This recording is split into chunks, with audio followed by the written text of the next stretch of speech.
You can transfer a domain you've already purchased from a third-party provider to Squarespace. When you transfer your domain, you can manage all of your domain settings and billing from within your Squarespace account. You'll also get free SSL certificates and Whois privacy. To begin, log into your domain provider's website, then unlock the domain and copy your transfer code. You'll need this code during the transfer process. To begin transferring your domain, navigate to your domain's dashboard in Squarespace, and then click Use a Domain I Own.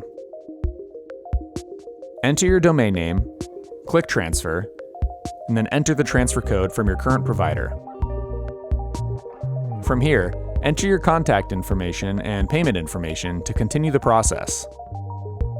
If you already have a Squarespace site, the payment information will pre-fill automatically.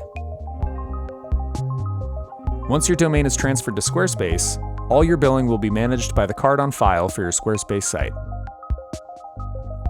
Please let us know if you have any other questions. We're always here to help.